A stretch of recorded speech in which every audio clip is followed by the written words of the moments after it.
ठीक है, अपने नोट्स में आगे चलते हैं पेज नंबर 9 पे, और इसमें नेक्स्ट जो पॉइंट है इक्विवेलेंट टेम्परेचर कोफिशिएंट को पढ़ते हैं।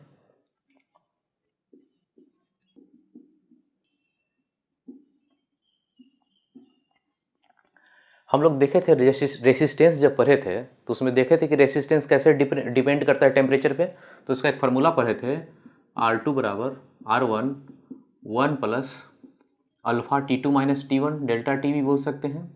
ये यहाँ पे R यदि लिख लें तो इस चीज़ को R0 बोलते थे, R0 कहने का मतलब 0 डिग्री C पे, और यहाँ पे फार्मूला हो जाता था T। ये फार्मूला पढ़ के रेसिस्टेंस डिपेंड करता था किस पे, टेम्परेचर पे। तो अल्फ़ा क्या होता था, अल्फ़ा को बोलते थे टेम्परेचर कोफिशिएंट। तो वही चीज़ पढ़ेंगे, इक्विवेलेंट टेम्परेचर कोफिशिएंट कहने का मतलब जब सीरीज में लगा दिया जाए कई सारा, तो एक रेसिस्टेंस का फार्मूला है, वैसे यहाँ पे यदि सीरीज कॉम्बिनेशन ले लिया जाए बहुत सारे का, दो रेसिस्टेंस लेते हैं समझने के लिए, और उसी तरह से पैरेलल कॉम्बिनेशन ले लिया जाए, पैरेलल कॉम्बिनेशन दो रेसिस्टर का पैरेलल है, यहाँ सीरीज लिया गया है।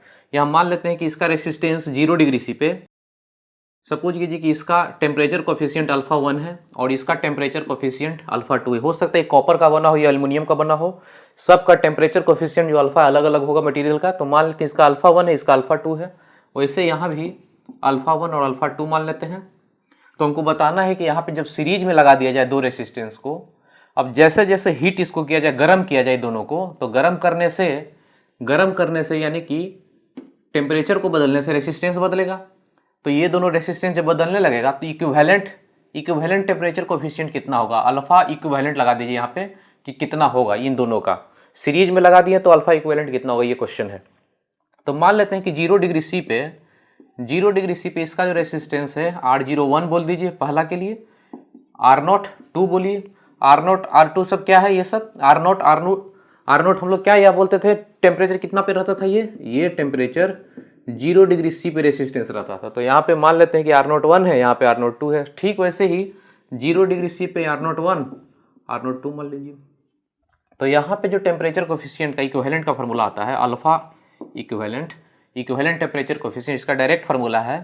जब सीरीज में करेंगे तो निकल कर आ जाएगा, चाहे तो यहाँ पे हमको निकाल के दिखाते हैं कि कैसे है, पर इसका जरूरत है नहीं, इसका फार्मूला के रूप में आप लोग याद रखेंगे तो ज़्यादा बढ़िया। करके एक दिखा देते हैं, ठीक है। तो ऐसा सीरीज में लगा दिया है, आपसे पूछ रहा है कि इसका इक्विवेलेंट कितना होगा, इक्विवेलेंट टेम्परेचर कोफिशिएंट। तो इक्विवेलेंट टेम्परेचर कोफिशिएंट का फार्मूला है sigma alpha into R divided by sigma R. इसको बताएंगे इलिब्रेट करके बढ़ाकर। और यहाँ पे जो इक्विवेलेंट होता है पैरेलल का इक्विवेलेंट का फार्मूला होता है सिग्मा अल्फा बटा R divided by sigma 1 by are.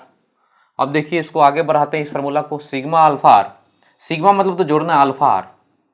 यहाँ से आइए, पहला ही केस के इन दोनों को गुना कीजिए, गुना करना है ना, तो इन दोनों को गुना कीजिए, अल्फा 1 R0 1 प्लस इस केस का इन दोनों को गुना करेंगे alpha 2 R0 2 divided by sigma R, मतलब जोड़ना है, सब इसको जोड़ना है रेसिस्टेंस को, R0 1 R0 2। ये फार्मूला हो गया सीरीज के लिए।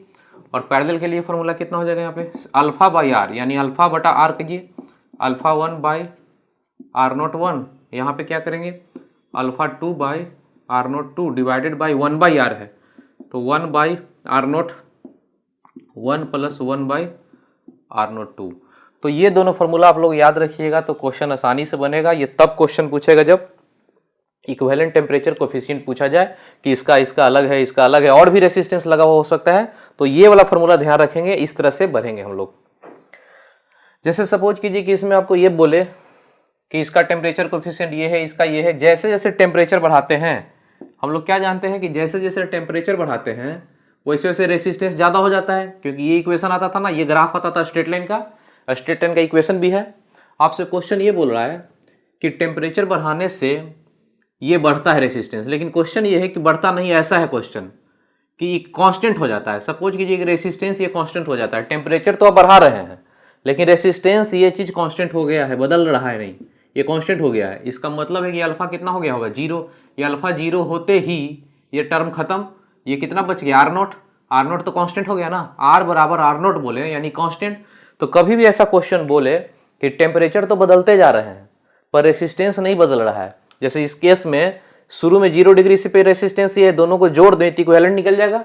आपसे R0 प्लस R02 ये दोनों को जोड़े तो इक्विवेलेंट निकल गया शुरू में 0 डिग्री सी पे। आपसे बोले किसी और टेम्परेचर पे चेक करें बढ़ाकर, तभी भी वही इक्विवेलेंट है, बदल नहीं रहा है। तो ऐसा बोले तो इसका मतलब यही हो गया, अल्फा जो इक्विवेलेंट निकला हुआ ये क्या हो गया है, 0। अल्फा इक्विवेलेंट को 0 कर दीजिएगा, अल्फा को 0 कर दें तो बोलेंगे कैसा है, रेसिस्टेंस कांस्टेंट है, वो बदलेगा नहीं। ये बात को नोट्स में पढ़िए आप, ये सारा पॉइंट आप लिखा हुआ है नोट्स में देख लीजिए। ठीक है, अगला जो पॉइंट है नोट्स का, उसमें इस तरह से एक क्यूब है और इसका जितना साइड है सब एक रेसिस्टर लगा हुआ है, सब एक रेसिस्टेंस है। जितना भी एज आपको साइड दिख रहा है ये सारा साइड एक रेसिस्टेंस है, सारा एक रेसिस्टेंस है, सबका रेसिस्टेंस मान लेते हैं R।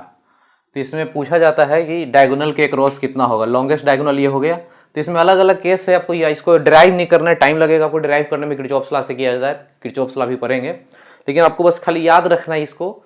और ये पूछा बहुत रेयर है, पहले किसी जमाना में पूछा जाता, अभी नहीं पूछा जाता है, फिर भी आपको याद रखना है, मेडिकल वालों को खास करके यदि पूछा जाए तो मार दीजिएगा। इसके लिए देख लीजिए क्या क्या करते हैं। एक हो गया एज, आपको इसके अक्रॉस पूछेगा कि एज है या साइड है, इसके अक्रॉस इन दोनों को ए और बी मान लिया जाए तो पूछेगा कि इसके अक्रॉस कितना इक्विवेलेंट आएगा। एक पूछेगा कि ये जो डायगोनल है, ये फेस दिख रहा है ना, एक फेस का डायगोनल के अक्रॉस बी पॉइंट को इसको मान लिया जाए तो ए और बी के बीच, इस फेस के डायगोनल के बीच कितना होगा। और एक पूछा जाता है लॉन्गेस्ट डायगोनल, मतलब यहाँ से लेकर यहाँ तक जाएंगे तो ये लॉन्गेस्ट डायगोनल निकल कर आएगा। इसको बोल सकते हैं कि क्यूब जो बॉडी दिख रहा है, बॉडी का सबसे लॉन्गेस्ट डायगोनल या बॉडी का डायगोनल।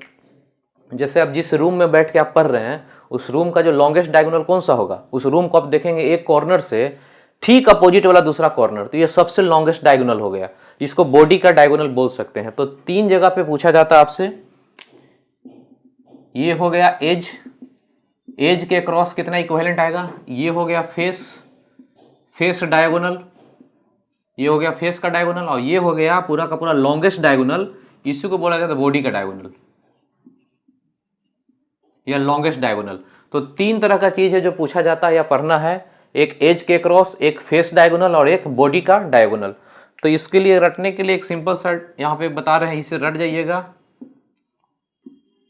रटने के लिए यहाँ पे बस सीधा सीधा ऐसा बात बोलेंगे, easy for biology, easy for bio, यानी बायोलॉजी वाले जो स्टूडेंट हैं, मेडिकल वाला जो स्टूडेंट है, उनके लिए आसान एक है, बता दीजिए कैसे रटना है। यहाँ पे देख लीजिए कैसे रटना है। नीचे में सब जगह पे 12 लगा दीजिए, यहाँ पे 7R, यहाँ से 2 बढ़ाइए, यहाँ से 2 बढ़ाएंगे तो 9R, यहाँ से 1 बढ़ाएंगे यहाँ पे 10R। बस ये चीज़ याद रखिएगा।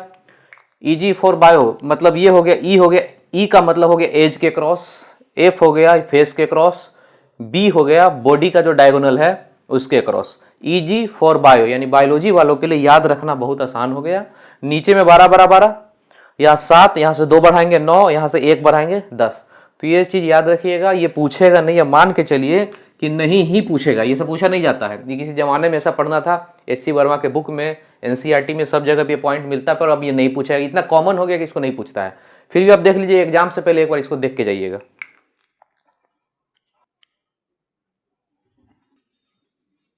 ठीक है, अपने नोट्स में आगे चलते हैं, पेज नंबर 10 पे।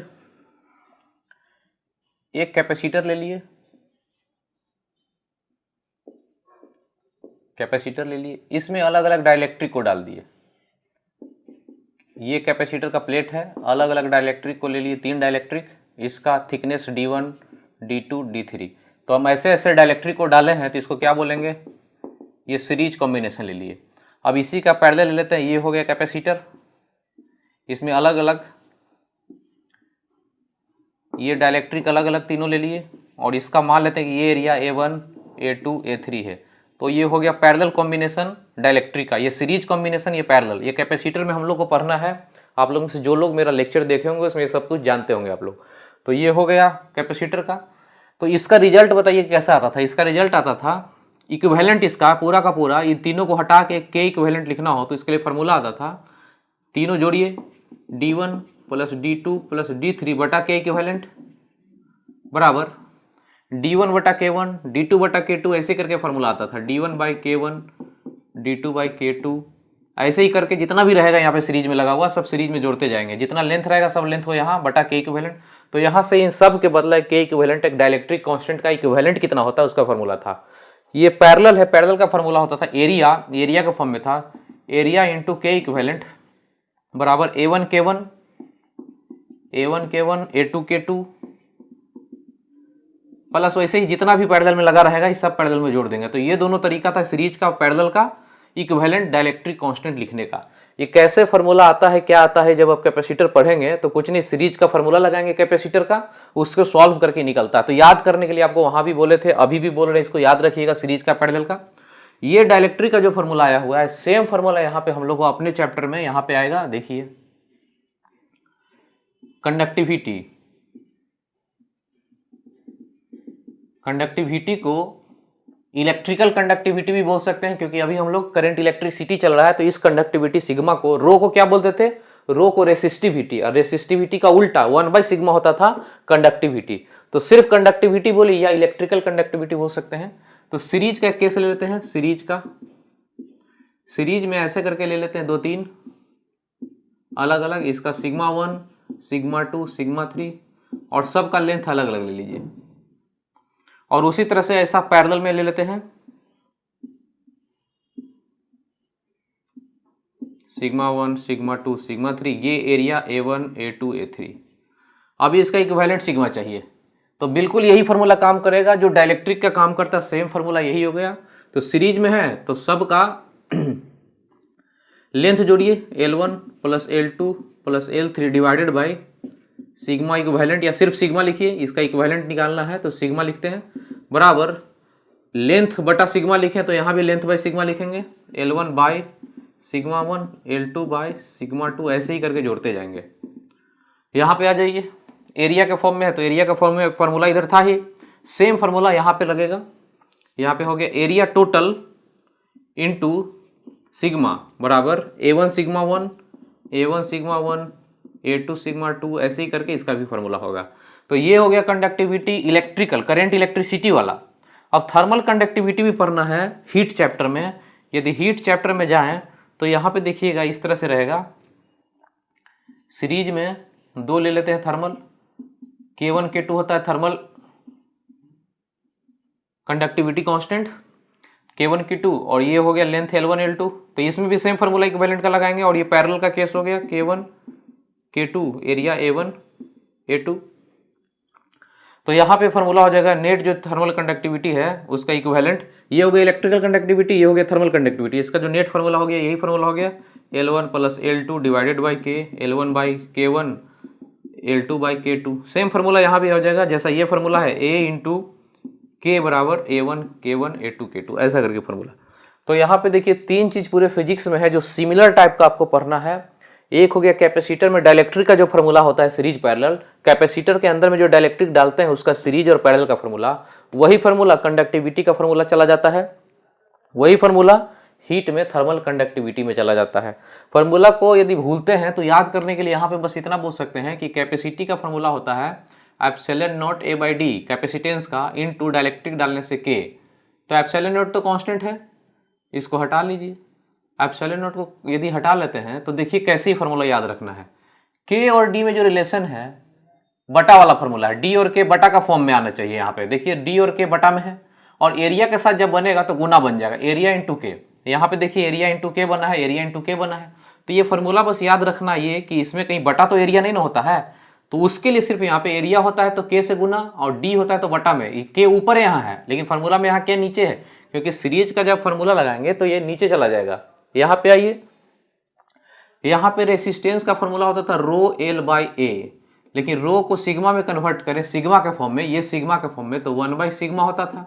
अब ये सिग्मा का फार्मूला बन रहा है तो एरिया जहाँ होगा उसमें सिग्मा से गुना होगा, और जहाँ लेंथ होगा उसमें सिग्मा बटा होगा, लेंथ बटा सिग्मा होगा, लेंथ बटा सिग्मा है। वैसे ही फार्मूला यहाँ भी जब हीट चैप्टर पढ़ेंगे तो थर्मल कंडक्टिविटी भी का वैसा ही फार्मूला आता है। तो इसको नोट्स में आप देख लीजिए एक बार।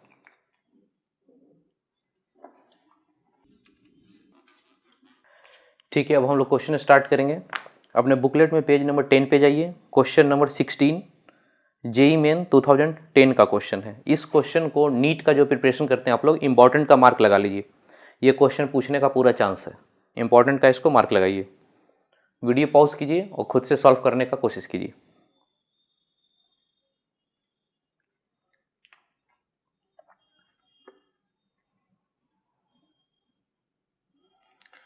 तो ठीक है, क्वेश्चन में क्या बोलता है, कह रहा है कि दो कंडक्टर है जिसका सेम रेसिस्टेंस है 0 डिग्री सी पे, दोनों यानी R01 R02 दोनों सेम ही है, बराबर है। कह रहा है कि टेम्परेचर कोफिशिएंट सिर्फ बदला हुआ अल्फा 1 अल्फा 2 है, तो सीरीज और पैरेलल का इक्विवेलेंट चाहिए। तो ठीक है, फॉर्मूला क्या था अल्फा इक्विवेलेंट सीरीज का फॉर्मूला था R01 alpha 1 R02 alpha 2 divided bye R01 plus R02, यही फॉर्मूला हुआ करता था सीरीज के केस में। तो ये सब तो क्वेश्चन में बोला ना कि ये दोनों बराबर है, दोनों को बराबर मान लीजिए, R01 R02 दोनों बराबर है, R0 के बराबर मान लीजिए। तो ये R0 हो गया, ये भी R0 हो गया, 1 को हटाइए, वहां से 2 को हटाइए, दोनों क्या है R0 के बराबर है, यहाँ भी R0 हो गया। तो ये R0 कितना हो गया, नीचे में 2R0, ये R0 ये R0 ये R0 कट गया, तो बचा क्या अल्फा 1 प्लस अल्फा 2 बाई 2। तो ये सीरीज का केस, ये सीरीज का आंसर आया, सीरीज का आंसर आ गया ये। तो इसमें ऑप्शन कौन कौन सा है, ए होगा या डी होगा, ए होगा नहीं तो डी होगा। अब इसमें चेक कर लीजिए पैरेलल का, तो पैरेलल के केस में अल्फा इक्विवेलेंट का फॉर्मूला अल्फा बटा आर होता था, तो अल्फा 1 बटा R0 दोनों तो सेम ही है, अल्फा 2 बटा R0 1 by R0 plus 1 by R0, तो ये कितना हो गया 2 बाई R0। अब यहाँ से काटे R0 को, R0 कट गया, तो बचा यहाँ कितना अल्फा 1 प्लस अल्फा 2 और बटा 2, यानी दोनों तो सेम आ गया, यानी इसका आंसर हो गया डी, इसका आंसर है डी।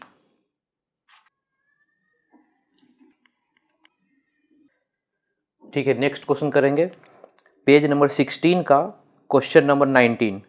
ये जेईई मेन ऑनलाइन 2019 का क्वेश्चन है, ये अच्छा क्वेश्चन है, थोड़ा ठीक ठाक क्वेश्चन है। इसको वीडियो को पॉज करके खुद से पूरा दिमाग लगाइए, जो पहले हम पढ़ा चुके हैं उस सारे को दिमाग लगाइए। हम लोग पढ़ाए थे ना एक बार कि यदि लेंथ को स्ट्रेच किया जाए, डबल कर दिया जाए, तो रेसिस्टेंस पे कितना फर्क पड़ेगा। तो लेंथ को n टाइम्स बढ़ाते थे तो रेसिस्टेंस कितना बढ़ता था, n स्क्वायर के फॉर्म में। तो इसको आप देखिए, खुद से पहले सॉल्व कीजिए।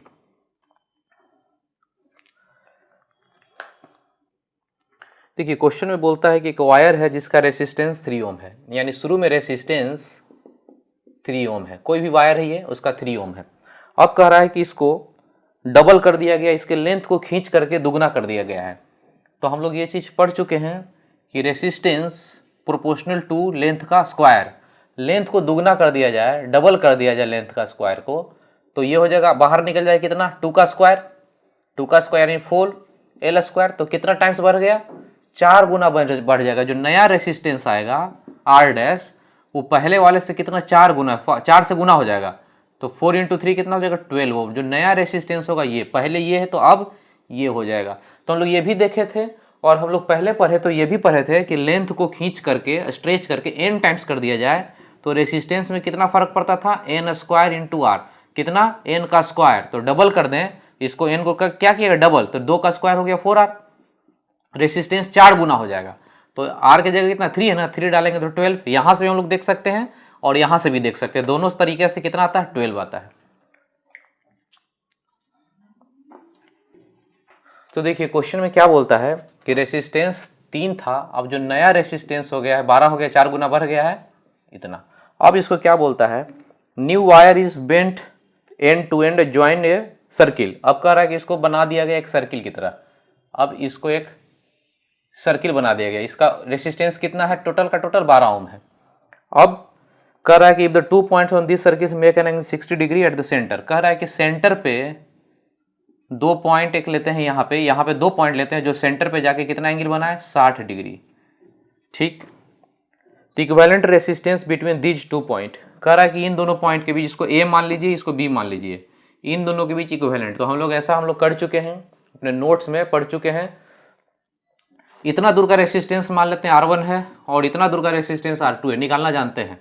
इतना दूर का निकालने का तरीका, जो एंगल है डिवाइडेड बाय पूरा एंगल कितना है 360 इनटू पूरा रेसिस्टेंस कितना है 12, तो 12 से गुना करेंगे, 0 से 0 ये कितना से कटेगा 6 से, और ये कटेगा 2 से, यानी ये जो रेसिस्टेंस है 2 ओम हो गया।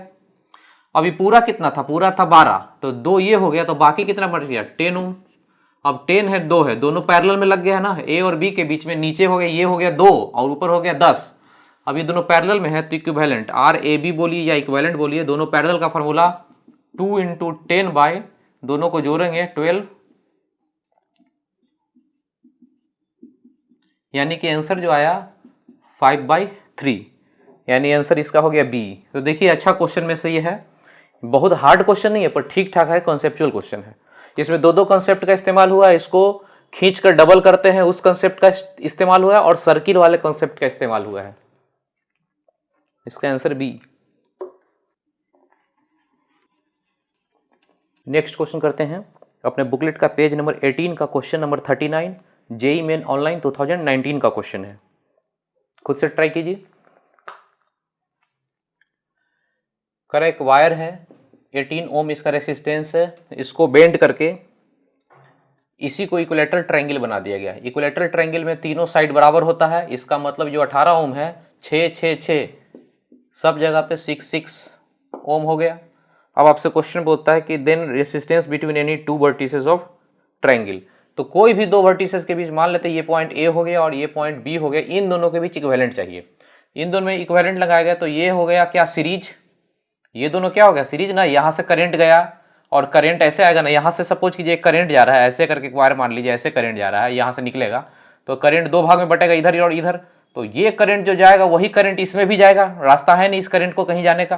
तो जैसे ही करंट सेम जाए तो क्या हो जाएगा, दोनों का दोनों सीरीज हो जाएगा। इतना समझाने की लिए जरूरत नहीं है, बहुत आसान क्वेश्चन है। और ये दोनों सीरीज हो गया तो कितना हो गया 6 6 12, 12 और 6 ये दोनों पैरेलल हो गया, तो 12 इंटू 6/18 4, आंसर कितना हो गया 4, यानी इसका आंसर हो गया सी।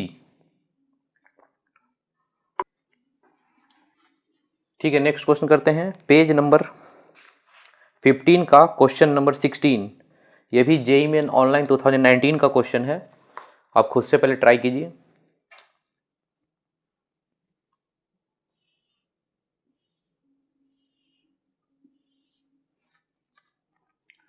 तो क्वेश्चन में क्या कहते हैं कि एक वायर है जिसका रेसिस्टेंस पूरा आर है और उसको घुमा के एक स्क्वायर जैसा बना दिया गया, ये पूरा का पूरा स्क्वायर बना दिया गया, तो ये हो गया r/4, सारा का सारा r/4 हो गया।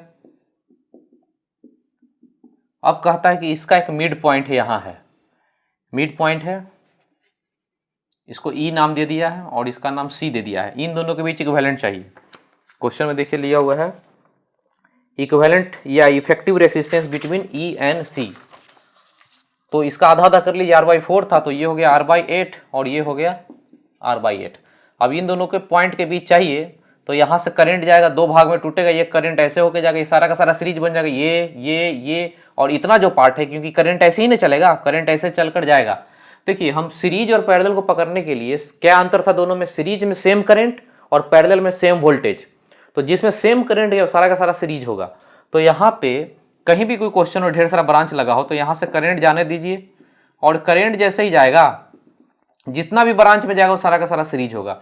तो यहाँ पे हम मान लेते हैं, फिर से समझा देते हैं आपको कैसे हम समझते हैं कि कौन सीरीज में है।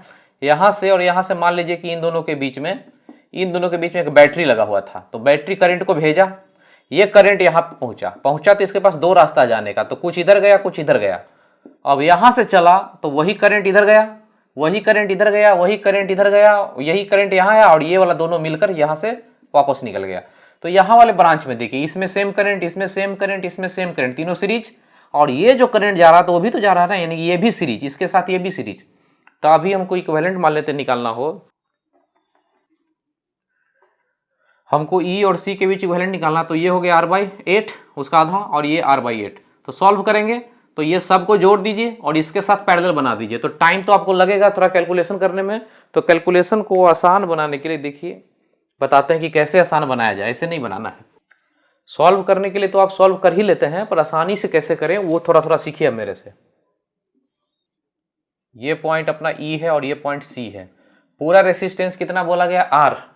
तो आप लोग अपने मन से देखिए कैसे चालाकी किए, ये चूंकि आधा आधा कट गया है तो इसको इतना दूर पोर्शन को 1 रेसिस्टेंस मान लेते हैं, इतना दूर को, तो ये भी 1 हो गया क्योंकि ठीक मिड पॉइंट पे है।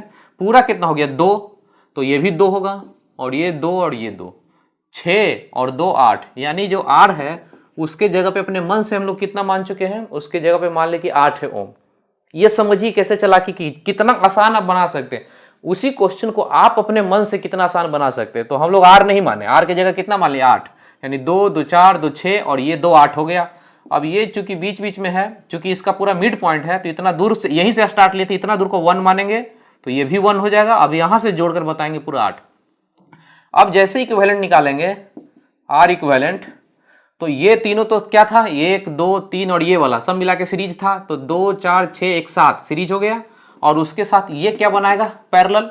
देखिए यहाँ पे कैसे होगा, इतना दूर का E और C, ये 2 पॉइंट है, इन दोनों के बीच ऊपर वाले सबको लेंगे, 2 2 4 2 6 1 7, तो ये हो गया एक रेसिस्टेंस E और C के बीच 7 ओम का। ठीक, अब E और C के बीच एक और दिख रहा है 1, तो इन दोनों के बीच एक और हो गया 1 ओम का। ये दोनों कैसा लग रहा है, पैरेलल।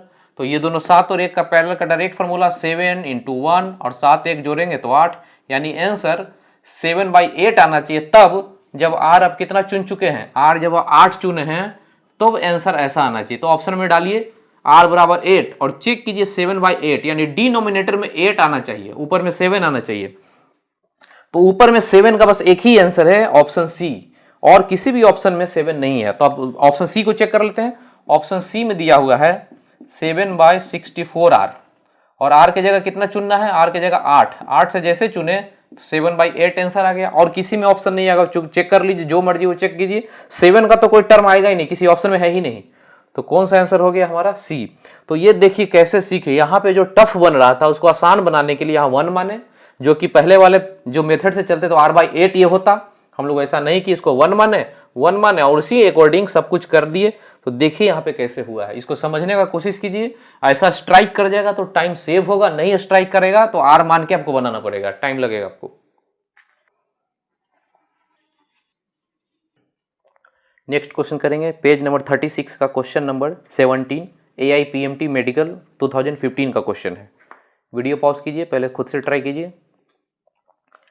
क्वेश्चन में क्या बोलता है, 2 metal wire of identical dimension, dimension मतलब लेंथ मान लीजिए, एरिया मान लीजिए, जो डायमेंशन होगा सारा का सारा सेम है। तो आइडेंटिकल डायमेंशन मतलब लेंथ सेम है यहाँ पे, और दोनों को कैसे कनेक्ट किया, सीरीज में। तो यानी इस टाइप से आपसे क्वेश्चन हो गया, दोनों का लेंथ सेम है और इसका σ1 इसका σ2।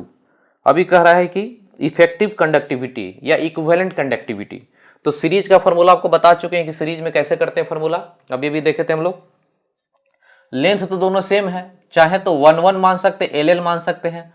तो दोनों टोटल लेंथ हो गया 2L/σ बराबर L/σ1 प्लस L/σ2। LL तो कैंसिल हो गया, ये हो गया 2/σ बराबर एलसीएम ले लें तो σ1 σ2 हो गया, ये हो गया σ1 प्लस σ2।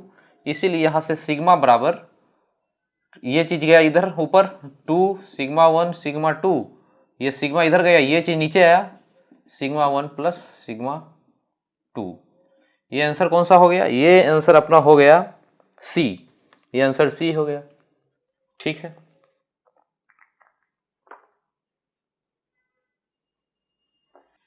अब इस क्वेश्चन को और भी आसान लैंग्वेज में और भी आसान तरीके से इसको बताने का तरीका बताते हैं कि कैसे कर सकते हैं इसको। जैसे सिग्मा और σ1 और σ2 ये तो वेरिएबल है, कुछ भी हो सकता है। तो आसान बनाने के लिए क्या, दोनों को बराबर मान लीजिए, दोनों को मान लिए कि σ1 σ2 दोनों बराबर है और सिग्मा के बराबर ही है। इसका मतलब ये दोनों मटेरियल भी सेम है, मतलब ये कॉपर है तो ये भी कॉपर है। तो ये बताइए कि कॉपर कॉपर है तो पूरा का पूरा यहाँ से यहाँ सब कॉपर ही हुआ, यानी आंसर क्या हो गया, सिग्मा ही ना। अच्छा समझिए, इतना दूर कॉपर है और इतना दूर भी कॉपर है, तो पूरा का पूरा यूनिट यहाँ से यहाँ बोलेंगे कॉपर ही है, तो अलग नहीं है, पूरा का पूरा यूनिट सेम हो गया, कॉपर ही हो गया। तो ये सिग्मा तो ये भी सिग्मा, पूरा का पूरा इक्विवेलेंट भी तो सिग्मा ही रह गया ना, कॉपर ही रह गया। यानी कि अभी हम लोग ऐसे सॉल्व करेंगे, σ1 बराबर σ2 बराबर सिग्मा ले लें तो आंसर क्या आना चाहिए, सिग्मा ही आना चाहिए। ऑप्शन में डालते हैं किसमें सिग्मा आता है, ऑप्शन ए को चेक करेंगे। तो ऑप्शन ए को चेक करेंगे तो देखिए क्या आता है, ऊपर σ1 σ2 दोनों बराबर है तो 2 सिग्मा हो गया, दोनों बराबर कर चुके हैं, और नीचे में हो गया सिग्मा का स्क्वायर, ये खत्म होगा तो 2/σ। ऐसा तो नहीं आना चाहिए, सिग्मा आना चाहिए था ना आंसर। तो आंसर देखिए बी में भी नहीं आएगा, बी को यदि चेक करें तो ऊपर में आ जाएगा σ2/2 सिग्मा, इसमें भी कट के σ/2, ये भी नहीं हुआ। सी आंसर बिल्कुल सही हो जाएगा। 2 सिग्मा स्क्वायर, दोनों को जोड़ेंगे तो 2 सिग्मा नीचे आएगा, एक कट गया, ये कट गया, सिग्मा आ गया। तो बस एक ही आंसर है, डी वाला भी चेक करेंगे, ये भी नहीं होगा तो कौन सा होगा, ये भी नहीं, यही ना सिर्फ सिग्मा आया, तो यहां से भी चेक कर सकते हैं, सिग्मा 1 बराबर सिग्मा 2 मान लें। तो इसको भी आप कर सकते हैं इस तरह से। ये क्वेश्चन अभी नहीं आपको समझ में आ रहा है कि आसानी से बनेगा, ये क्वेश्चन काफी कॉम्प्लिकेटेड होता, यानी 2-3 सीरीज में होता, 2-3 पैरेलल में होता, एक साथ लगा देता और ऐसे आप बनाते सिग्मा 1 सिग्मा 2, तो बहुत ही आसान, जो फार्मूला से जितना बनता है ना उससे बहुत जल्दी बन जाएगा। इससे जब टफ क्वेश्चन होगा तो और जल्दी बनेगा। ठीक है, देखिए और इसको समझ लीजिए। नेक्स्ट क्वेश्चन करते हैं, पेज नंबर 38 का क्वेश्चन नंबर 33। यह AIPMT मेडिकल 2012 का क्वेश्चन। ये क्वेश्चन मेडिकल के लिए काफ़ी कॉम्प्लिकेटेड माना जाता है, लोग इसको सॉल्व करने में क्वाड्रेटिक इक्वेशन आता है, टफ लगता है। आज देखेंगे ये क्वेश्चन कैसे आसानी से बिल्कुल बन जाता है। आप अच्छे से देख लीजिए, पेज नंबर 38 का 33 नंबर क्वेश्चन, पहले खुद से ट्राई कर लीजिए, फिर हम बताएंगे, तो देखिएगा कैसे आसानी से होता है ये।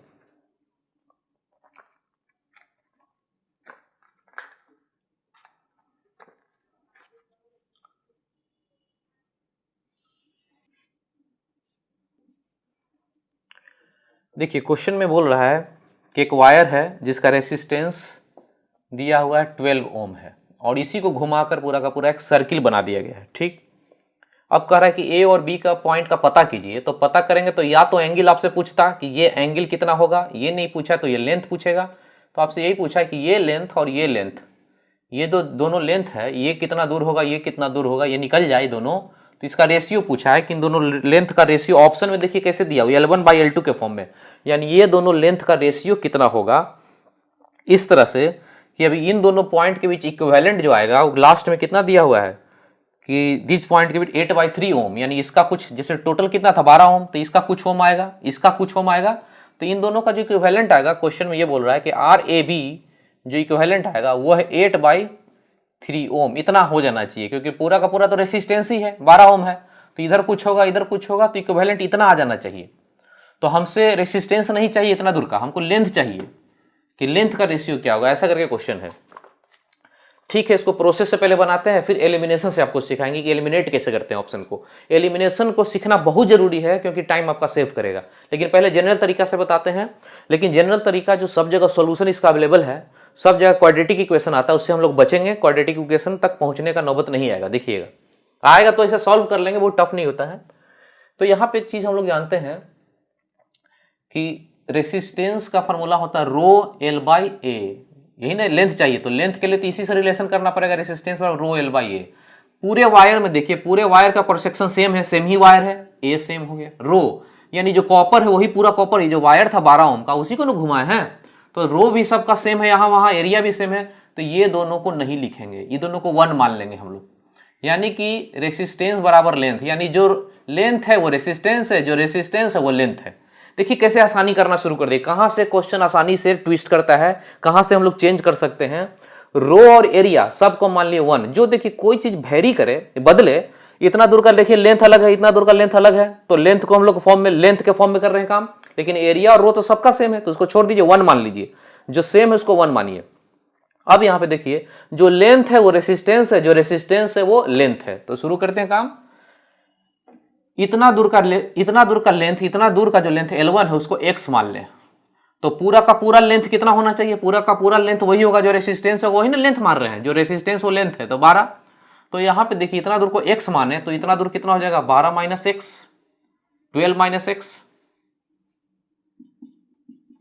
अब ये दोनों लेंथ मान लीजिए या दोनों रेसिस्टेंस है, दोनों बराबर है, दोनों का इक्विवेलेंट कितना आना चाहिए, 8/3, तो दोनों का इक्विवेलेंट निकालेंगे तो इधर होगा R इक्विवेलेंट, वो कितना आना चाहिए, R इक्विवेलेंट 8/3 आना चाहिए, तो 8/3 तो इक्विवेलेंट हो गया, बराबर इन दोनों का इक्विवेलेंट लिखिए। पैरेलल में दोनों है तो पैरेलल का फॉर्मूला x × 12 - x, इन दोनों को जोड़ेंगे तो x कैंसिल हो जाएगा, 12 बनेगा, 3 से गया 4, 4 इधर गया, 4 × 8, अभी गुना मत करके 32 मत लिख दीजिए, 4 × 8 बराबर x, 12 - x। अब यहाँ पे देखिए हम लोग 9th 10th में ऐसा पढ़ना होता है, ये इक्वेशन कैसे मैच कराएगा, दोनों साइड में कैसे मैच करेगा। x बराबर यदि 4 ले लिया जाए, x बराबर यदि 4 ले लिया जाए तो इधर कितना हो जाएगा 8। अब देखिए मैच कर गया, 4 × 8 मैच कर गया ना, ये भी 32 ये भी 32 है, एक्स बराबर सपोज कीजिए कि 3 आप चुनते हैं, तो इधर कितना होगा, 3 घटाएंगे तो 9, यह 27 है, इधर 32 है, मैच नहीं कर रहा है, तो ये नहीं होगा फॉर्मेट। फॉर्मेट कितना होगा 4 × 8 वाला, तो 4 × 8 यानी x बराबर 4, यानी ये जो लेंथ होगा 4 और ये जो होगा 8 होगा। अब L1/L2 करेंगे, L1/L2 करेंगे तो 4/8 करेंगे तो कितना आंसर आ जाएगा 1/2, यानी इसका आंसर हो गया डी।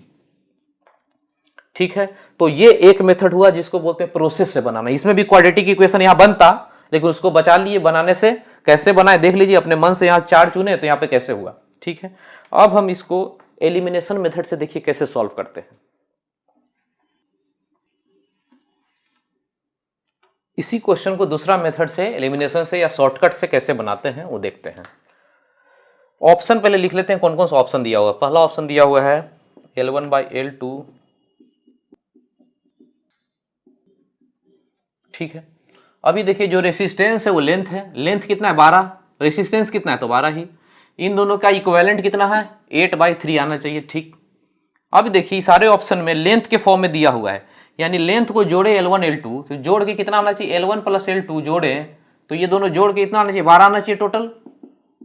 देखते हैं कि कौन कौन सा ऑप्शन में जोड़ने के बाद 12 आता है, चेक करते हैं। सबसे पहले L1 + L2 को चेक करेंगे, इसमें 8 और 5 को, L1 को 5 मान लें, इसको 8 मान लें, दोनों को जोड़े तो 13 हो जाएगा। तो ये चीज L1 + L2 यहां से करे तो 13 हो जाएगा, बिल्कुल नहीं होगा, 12 ही होना चाहिए मैक्सिमम, 12 से ज्यादा जाएगा नहीं, तो ये तो होगा नहीं। यहां पे आते हैं 1/3 को जोड़ेंगे, 1 और 3 को जोड़ेंगे तो 4। ठीक है, 1/3 को ऐसा भी लिखा जा सकता है, क्या ऊपर नीचे 3 से गुना कीजिए तो ऊपर में 3 होगा, 3 से गुना करेंगे तो 9। अभी देखिए क्या है 3/9 को भी काटेंगे तो यही लिखा जाएगा 1/3। अब अच्छे समझिए 3/9 कहीं लिखा हुआ है तो इसको जब काटेंगे तो 1/3 बनेगा, तो 1/3 जहां लिखा हुआ उसको 3/9 भी लिख सकते हैं। अब इन दोनों को जोड़ेंगे यहां पे L1 + L2 तो ये चीज क्या बन जाता है, ये चीज 9 और 3 12, यानी कि 12 होना चाहिए, तो यानी कि यहां पे आंसर होने का चांस है। अभी पूरा नहीं बोले कि आंसर आ गया, लेकिन यहां पे चांस आंसर होने का। यहां पे देखिए 8 और 3 को 11 हो जाएगा। अभी कोई भी मल्टीपल इसका करके आगे लेके जाएं, 1 से गुना करके लेके जाएं, यहां भी 2 से गुना करें ऊपर नीचे तो 6 और ये हो गया 16, ये होगा ही नहीं 12, ये कभी नहीं हो पाएगा, तो ये भी नहीं हो पाएगा। तो ये आंसर आउट हो गया था, ये आंसर आउट हो गया। तो इसको देखिए 1 और 2 को जोड़ेंगे तो 3, अभी नहीं हुआ, ऊपर नीचे गुना कीजिए, ऊपर नीचे 3 से गुना करें तो 3 और 6 अभी भी नहीं हुआ, तो ऊपर नीचे 4 से गुना कीजिए, 4 से गुना करेंगे तो 4/8 बनेगा, और 4 और 8 को जोड़ेंगे तो यहां भी L1 + L2 4 और 8 को जोड़ेंगे तो 12, यहां भी 12 हो रहा है, यहां भी 12 हो रहा है, यानी कि बी और डी में से आंसर होना है, क्योंकि L1 + L2 जोड़ के 12 हो जाना चाहिए। तो ये दोनों फॉर्मेट होने का चांस है। अब शुरू करते हैं काम। अगला है इसका इस्तेमाल करते हैं कि ये चीज इक्विवेलेंट दोनों के बीच में कितना चाहिए 8/3 आना चाहिए इक्विवेलेंट। तो शुरू करते हैं, इसका निकालते हैं, इस केस का हम लोग निकालते हैं। ये वाला मत लीजिए आप, क्या है 1/3 है, या फिर इसको ले लीजिए। हाँ, इसको लेकर चलते हैं और देखते हैं कि 8/3 आता है कि नहीं। तो शुरू करते हैं इक्विवेलेंट इस केस का, R इक्विवेलेंट 1 हो गया कितना 3, 1 हो गया 9, तो 3, क्योंकि दोनों जोड़ के कितना हो रहा है 12 हो ही रहा है यहाँ पे, तो 3 × 9 और 9 3 12, 9/4, यहाँ पे कितना है 9/4, लेकिन आना चाहिए कितना 8/3, तो ये तो आंसर गया, ये भी आउट। अब हम डी ऑप्शन को देख लेते हैं, 4 और 8 चुने हैं यहां से, तो R इक्विवेलेंट बराबर 4 और 8 है, ये 4 ये 8, तो 4 × 8/12, 4 × 12, 8/3 कितना आ गया 8/3, आना कितना चाहिए था 8/3 ही आना चाहिए था। देखिए आ गया, यानी आंसर हो गया डी। तो इसको एलिमिनेशन से भी देख लीजिए कि कैसे कैसे सिखाए हैं। एक बार इस सब आपके माइंड में रहे तो आपको पता चले कि क्वेश्चन बनाने का अलग मेथड भी होता है। देखिए और समझिए।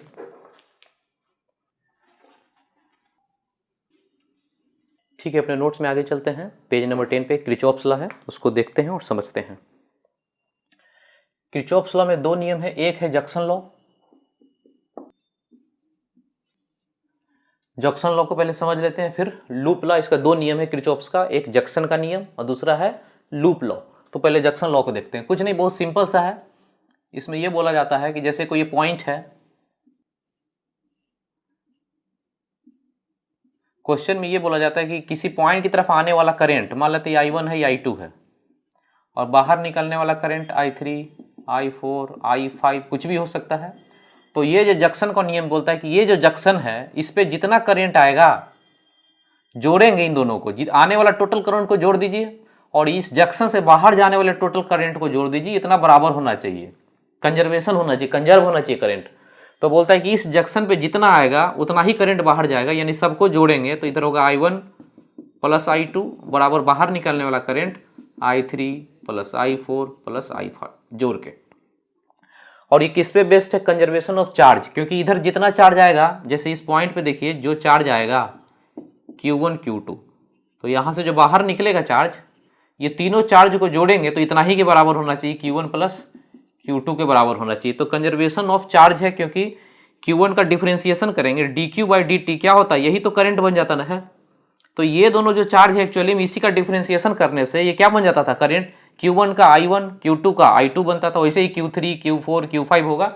तो बस ये चीज जो नियम है जंक्शन लॉ, ये पूछा जाता है किस पे बेस्ड है? तो कंजर्वेशन ऑफ चार्ज पे बेस्ड है, क्योंकि एक पॉइंट पे जितना चार्ज आएगा वही पॉइंट पे उतना ही चार्ज बाहर निकलेगा, कंजर्वेशन ऑफ चार्ज। सिंपल है नियम।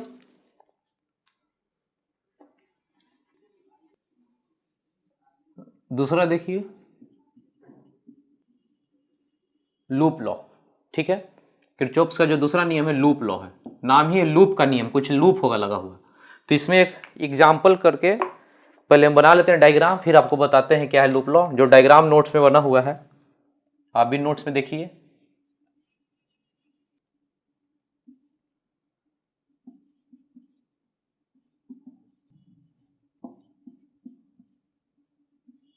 तो ठीक है, जो लूप लॉ है वो क्या बोलता है कि total potential difference along close loop is zero. Close loop कहने का मतलब कहीं से भी चलें, यहां से चलें तो और आते आते यहीं पे नहीं रुक जाए, घूम कर वापस आ जाए यहां पे, तो एक लूप बनेगा। तो इसको कैसे समझें? हम लोग मैकेनिक्स में वर्क एनर्जी में पढ़ना होता है कि यहाँ पे जैसे ये अर्थ है, ये ग्राउंड है, यहाँ का कुछ पोटेंशियल एनर्जी होगा mgh। कोई आदमी ऐसे ऐसे गया, घूम कर वापस आ गया, तो फिर पोटेंशियल एनर्जी कितना होगा mgh। तो चेंज इन पोटेंशियल एनर्जी कितना हुआ? जीरो। यानी कि लूप जो बनाता है, क्लोज लूप बनाता है कोई, तो चेंज इन पोटेंशियल एनर्जी कितना हो जाता है? जीरो। और हम लोग इलेक्ट्रोस्टेट में पढ़े हैं कि डेल्टा यू का फॉर्मूला क्यू डेल्टा वी भी होता है, तो क्यू को इधर ले आए तो डेल्टा वी कितना हो जाता है? जीरो हो जाता है। तो ये हो गया कंजर्वेशन ऑफ एनर्जी बोल सकते हैं इसको, क्योंकि ये एनर्जी mgh था, बाद में भी एनर्जी कितना है? mgh ही है। तो ये क्लोज लूप में काम करें तो डेल्टा यू कितना हो जाता है? जीरो। तो हम लोग यहां से देख रहे हैं कि डेल्टा वी भी कितना हो गया? पोटेंशियल का डिफरेंस, डेल्टा वी को क्या बोलते हैं? पोटेंशियल डिफरेंस, वो भी कितना होता है? जीरो होता है क्लोज लूप में। तो ये जो नियम है बोलता है कि कहीं से भी चलिए, घूमकर वापस एक लूप बना लीजिए, तो पूरा का पूरा पोटेंशियल डिफरेंस कितना होना चाहिए? जीरो होना चाहिए। तो शुरू करते हैं इस नियम को लगाना। कहीं से भी चलिए, आप इसमें क्लॉकवाइज चल सकते हैं, एंटी क्लॉकवाइज चल सकते हैं, लेकिन उसके पहले इस ब्रांच में करंट नहीं दिख रहा है। जैसे इसमें दिख रहा है I1, इधर दिख रहा है इस ब्रांच में I3, इस ब्रांच में दिख रहा I4, इस ब्रांच में नहीं दिख रहा है। तो यहाँ पे पहले लगा लेते हैं कि कितना करंट इसके अंदर जाएगा। ये देखिए, ये हो गया जंक्शन का नियम, अभी पढ़े थे जंक्शन लॉ, कि इस पॉइंट पे जितना करंट आएगा उतना बाहर निकलेगा। तो आने वाला करंट इस पॉइंट पे कितना? I1, और जाने वाला बस अकेला दिख रहा है। तो इसमें हमको पता नहीं कि इधर से करंट जा रहा है कि इधर, तो अपने मर्जी से जैसा मर्जी मान लेते हैं कि ऐसा जा रहा है, तो वो निकालना है कि कितना है। तो मान लेते हैं कि इधर बाहर जाने वाला x है, ये दोनों को जोड़िए तो कितना के बराबर होना चाहिए? इतना, क्योंकि इस पॉइंट पर आ रहा है अकेला ये, और निकल रहा है ये दोनों, तो ये दोनों जोड़ेंगे तो इतना के बराबर होगा। तो लिखेंगे I1 बराबर I2 प्लस x। तो x बराबर कितना हो जाएगा? I1 minus I2। तो यहाँ पे बस इतना नहीं करना है, बस आपको समझाने के लिए बोले। यहाँ पे देखिए कैसे करेंगे, इस पॉइंट पे आ रहा है I1, निकल रहा है I2, तो बाहर की तरफ कितना लिखेगा? तो इसमें से इसको घटा दीजिए, तो I1 माइनस I2, ये करंट बाहर निकलेगा। अब बाहर निकलने वाले ये दोनों हैं, दोनों को जोड़िए, दोनों को जोड़िए तो I2 कट जाएगा, कितना निकलेगा? I1। इस पॉइंट पे आ कितना रहा था? I1, तो निकलने वाला भी दोनों को जोड़ के कितना बच गया? I1। तो अब ये पूरा हो गया। इधर से देखिए I3 आ रहा है, उधर से आ रहा है I1 माइनस I2। अब देखिए इस पॉइंट पे आ रहा है, इधर से आ रहा है, तो दोनों मिलकर, दोनों जोड़कर इधर निकल जाएगा। दोनों को जोड़ दीजिए तो I1 माइनस I2 ये हो गया, प्लस ये वाला हो गया I3, ये इधर निकल जाएगा। तो हमको मतलब नहीं, इससे मतलब नहीं था, इधर वाले से मतलब नहीं है, हमको इस लूप से मतलब है, इस लूप में काम करना है। तो देखिए कह रहा है इसमें, ये जो नियम है लूप का नियम, कहता है कि एक लूप में घूमिए, चाहे आप क्लॉकवाइज घूमिए चाहे एंटी क्लॉकवाइज, जैसे मर्जी वैसे घूमिए, लेकिन डेल्टा यू यानी डेल्टा वी पोटेंशियल का डिफरेंस जीरो आना चाहिए। तो शुरू करते हैं, यहां से चलना शुरू करते हैं, यहां से चलना शुरू करेंगे, घूमते घूमते घूमते घूमते घूमते घूमते यहां आ जाएंगे। तो ये क्लॉकवाइज आप चलिए या फिर यहां से एंटी क्लॉकवाइज चलिए, दोनों बात बराबर है, कोई फर्क नहीं पड़ेगा आंसर में। तो क्लॉकवाइज चलते हैं, शुरू करते हैं, यहां से चलना शुरू करते हैं, यहां पे लिखेंगे, चलना शुरू कीजिए। अब ये करंट चल रहा है, उसी के डायरेक्शन में आप भी चल रहे हैं, तो आई आर पोटेंशियल डिफरेंस लिखना है, पूरा का पूरा टोटल पोटेंशियल डिफरेंस। इसमें हम लोग टोटल पोटेंशियल डिफरेंस लिखते हैं, उसी को जीरो करते हैं। तो यहाँ potential difference I into R लिखेंगे, प्लस की माइनस में। देखिए करंट के डायरेक्शन में आप भी चल रहे हैं तो प्लस लिखेंगे, तो यहाँ पे लिखेंगे प्लस I1 R1, क्योंकि करंट के डायरेक्शन में चल रहे थे। आगे चलिए, अब ऐसे चल के ऐसे घूमेंगे हम लोग, ऐसे चल के पूरा घूमेंगे।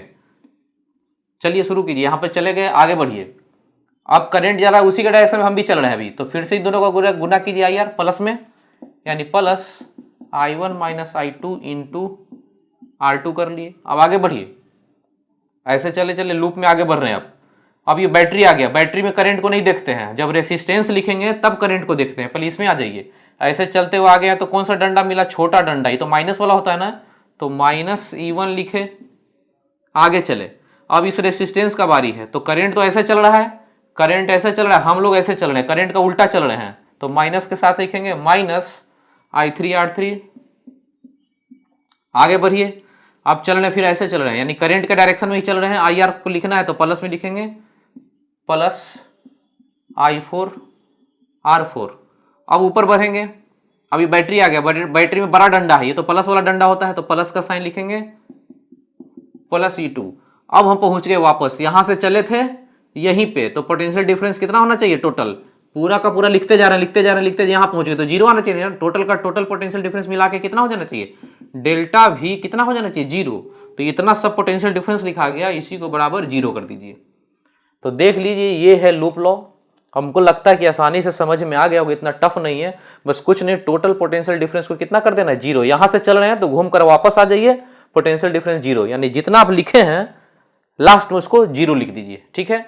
अब ये जो नियम है किस पे बेस्ड है, ये है कंजर्वेशन ऑफ, ये जो नियम है ये है डेल्टा U बराबर जीरो है, उसी से ही आया है डेल्टा V बराबर जीरो। क्यों डेल्टा V ना होता है, तो डेल्टा U बराबर जीरो क्या, कंजर्वेशन ऑफ एनर्जी है। तो लूप लॉ को बोला जाता है कि कंजर्वेशन ऑफ एनर्जी पे बेस्ड है। नोट्स में देख लीजिए इसको।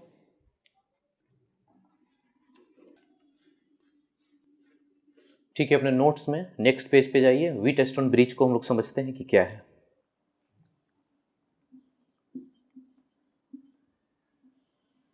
व्हीटस्टोन ब्रिज,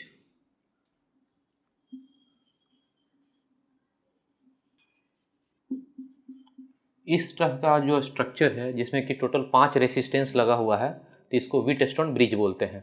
जैसे देखिए, एक ऐसे टोटल कितना, 1 2 3 4 और एक बीच में लगा रहता है, ये बीच में लगा रहता है बिल्कुल, ये इस तरह का स्ट्रक्चर को व्हीटस्टोन ब्रिज बोलते हैं। अब देखिए, यदि इन दोनों का रेशियो R1 R2 का रेशियो और R3 R4 का रेशियो यदि बराबर हो जाए, ऐसा हो जाए R1 बाई R2 बराबर R3 बाई R4, यदि ऐसा हो जाए, इसका रेशियो और इसका रेशियो बराबर हो जाए, तो ऐसे व्हीटस्टोन को बोलते हैं बैलेंस्ड हो गया, इसको बोलते हैं बैलेंस्ड व्हीटस्टोन ब्रिज। तो बैलेंस का मतलब ये हो जाता है कि ये पॉइंट और ये पॉइंट का पोटेंशियल सेम हो जाता है। इसको मान लेते हैं 1 पॉइंट या V1 बोल लीजिए यहाँ का पोटेंशियल, और यहाँ का पोटेंशियल V2 है, तो बोलेंगे ये दोनों का पोटेंशियल, अब ये बैलेंस होने के बाद पोटेंशियल दोनों सेम हो जाता है, V1 बराबर V2। फिर से इसको बड़ा समझाते हैं। व्हीटस्टोन ब्रिज में टोटल 5 इस तरह का स्ट्रक्चर होता है रेसिस्टेंस का। यदि इसका रेशियो और इसका रेशियो, यानी ऊपर वाले दोनों रेसिस्टेंस का रेशियो और नीचे वाले दोनों रेसिस्टेंस का रेशियो बराबर हो जाए, तो बोलते हैं कि यही व्हीटस्टोन ब्रिज बैलेंस हो गया। तो बैलेंस का मतलब ये हो गया कि ये दोनों पॉइंट का पोटेंशियल बिल्कुल सेम हो गया, V1 बराबर V2। ठीक है, तो यहां तक हम लोग समझ गए हैं। अब आगे देखते हैं। जैसे कोई रेसिस्टर है, हम लोग ओम्स लॉ में देखे थे कि इस करंट यदि फ्लो हो रहा है, तो इधर का पोटेंशियल हाई होता था और इधर का पोटेंशियल लो होता था। करंट कभी भी फ्लो करता है तो हाई पोटेंशियल से लो के पोटेंशियल के साइड में। अब सपोज कीजिए कि ऐसा हो,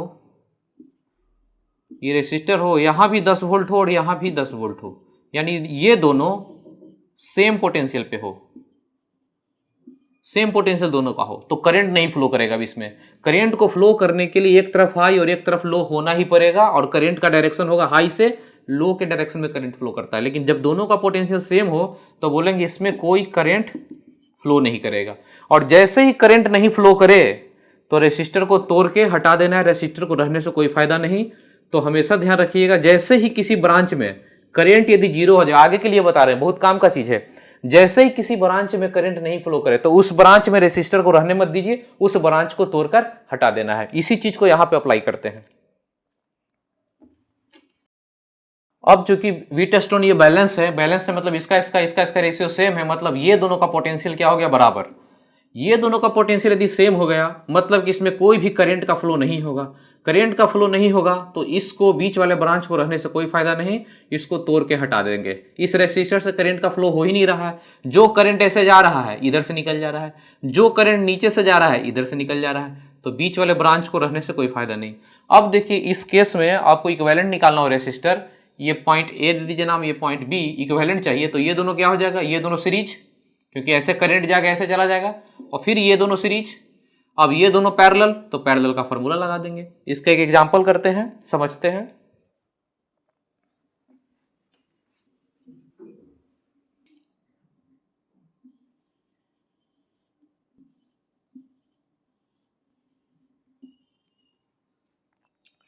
यहाँ पे दो स्ट्रक्चर लिए हैं, अब ये दोनों में देखना है कि कौन सा वीटस्टोन ब्रिज है। तो देखिए इसका रेशियो और इसका रेशियो सेम है, इसका रेशियो 1, इसका भी रेशियो 1, यहाँ भी इसका रेशियो 1 है, इसका भी ये है। दोनों में वीटस्टोन ब्रिज कौन सा है? तो देखिए वीटस्टोन ब्रिज का कॉन्सेप्ट होता है कि रेशियो जैसे बराबर हो जाए तो उसको बैलेंस बोलते हैं। और बैलेंस का मतलब ये होता है कि ये पॉइंट यानी बीच वाला जो रेसिस्टेंस है इसका, इन दोनों पॉइंट, दोनों का पोटेंशियल क्या हो जाता है, सेम हो जाता है। इसका पोटेंशियल सेम हो जाता है, इसीलिए इसमें करंट फ्लो नहीं होता और इसको तोड़ के हटा देते हैं बीच वाले ब्रांच को।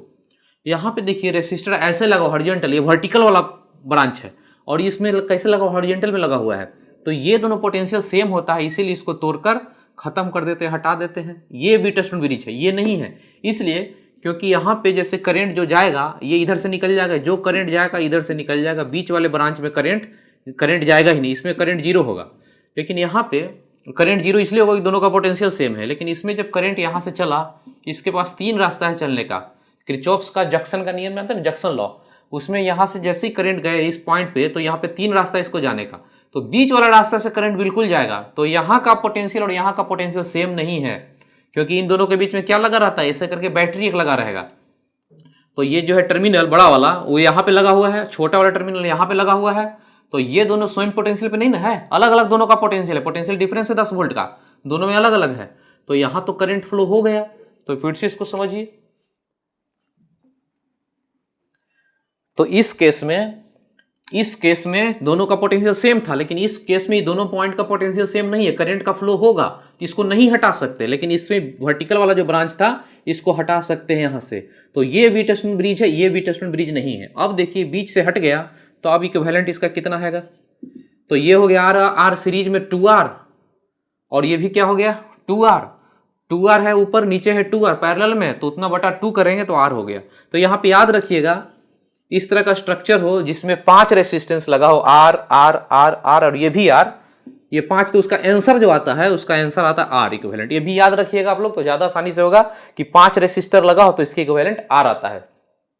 अब इस केस में बताइए इसमें R इक्विवेलेंट कितना होगा। तो यहाँ पे देखिए इस केस में इसको हटा नहीं सकते, तो ठीक है इसको रहने देंगे। अब ये देखिए इसको छोड़ दीजिए, थोड़ा देखिए इसको भूल जाइए कि नहीं है। अब 1 2 3 4 ये भी बिल्कुल ऐसा ही आ गया। जब इसको हटाने के बाद नहीं आंसर आया था 1 2 3 4, यही चीज यहां भी है। तो इतना दूर का तो आंसर कितना आ जाएगा R, इतना दूर का R आएगा, तो अलग से डायग्राम बना सकते हैं 1 2 3 4, इसका रेसिस्टर आएगा R, इसका आंसर तो R आ गया। और बीच में भी एक लगा हुआ है, इन दोनों पॉइंट के बीच एक और लगा हुआ है, तो इन दोनों पॉइंट के बीच एक और R लग गया, ये हो गया पॉइंट A, ये पॉइंट B, तो A भी यहां पे नाम दे दीजिए। 1 2 3 4 ये तो वीटस्टोन ब्रिज का पार्ट है, ये दोनों ये चारों, तो उसके कारण आंसर R आ गया। और बीच वाला जो रेसिस्टर है वो R, इन दोनों का इक्विवेलेंट अब निकालेंगे R इक्विवेलेंट, तो कितना आ जाएगा, दोनों पैरेलल में होगा R/2। तो देखिए दोनों में अंतर, ये भी 5 है ये भी 5 है, इसका आंसर R आता है, ये वीटस्टोन ब्रिज है, ये हट जाता ब्रांच, लेकिन ये वाला ब्रांच नहीं हटता है, इसलिए इसका इन चारों का आता है आंसर R, और एक ये जो R बचा हुआ था उन दोनों के कारण पैरेलल में R/2। तो नोट्स में इस पॉइंट को आप देख लीजिए।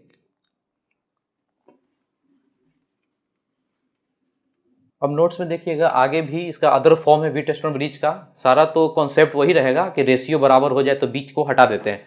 तो अलग अलग डायग्राम होता है जो देखने से एक बार में नहीं लगेगा आपको व्हीटस्टोन ब्रिज, लेकिन सारा व्हीटस्टोन ब्रिज है। तो अदर फॉर्म देखिए कि किस किस टाइप का आपको पढ़ना है।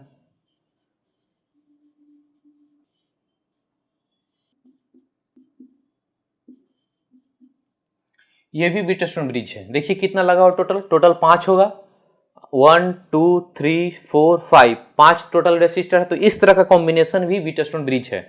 तो ये देखने में नहीं लग रहा है कि व्हीटस्टोन ब्रिज, तो हम लोग क्या पढ़े थे कि व्हीटस्टोन ब्रिज में इस तरह से लगा हुआ होना चाहिए, बीच में एक लगा होना चाहिए, तो इस तरह का स्ट्रक्चर होता है व्हीटस्टोन ब्रिज। लेकिन इसमें तो कुछ दिख नहीं रहा है।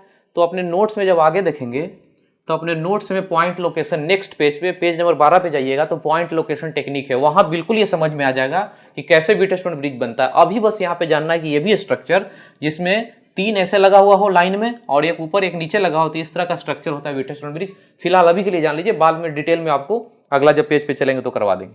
तो इसमें देखिए क्या करना है, यदि इन दोनों का रेशियो और इन दोनों का रेशियो बराबर हो जाए, R1/R2 बराबर R3/R4, तो इसको बोलते हैं कि बैलेंस हो गया। बैलेंस होते ही बीच वाला जो ब्रांच है, ये जो दिख रहा है, ये खत्म हो जाएगा। पांचवा जो है, 4 तो हो ही गया, पांचवा जो था बीच में उसको खत्म कर दीजिए। अब इसको खत्म कर दें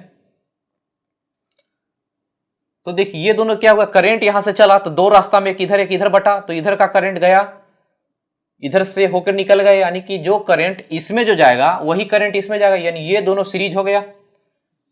अब नीचे से जो करंट जाएगा इसमें, इससे निकल जाएगा, यानी ये दोनों भी सीरीज हो गया। अब ये दोनों सीरीज तो आंसर कर लेंगे ना दोनों पैरेलल करके, क्योंकि ये और ये पॉइंट के बीच ऊपर का और नीचे का दोनों कैसा होगा, पैरेलल, आंसर आ जाएगा। इस पॉइंट को आप नोट्स में देख लीजिए। दूसरा फॉर्म है ट्रायंगल के फॉर्म में रहेगा इस तरह से।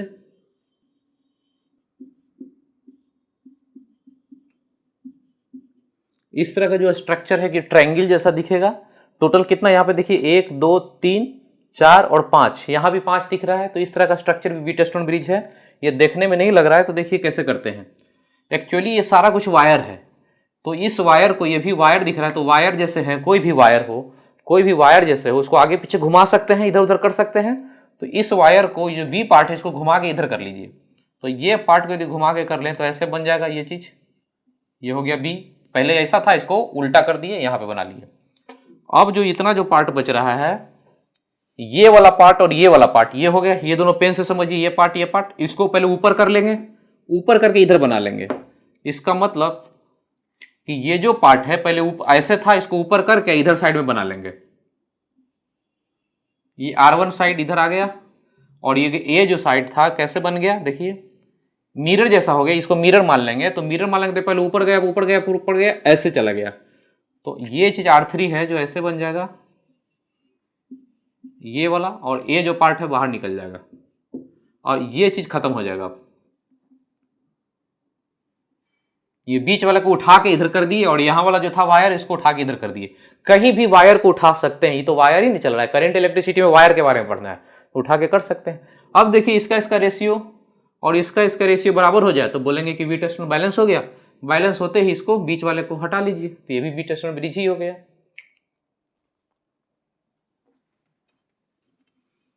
एक और फॉर्म है, उसको देख लीजिए।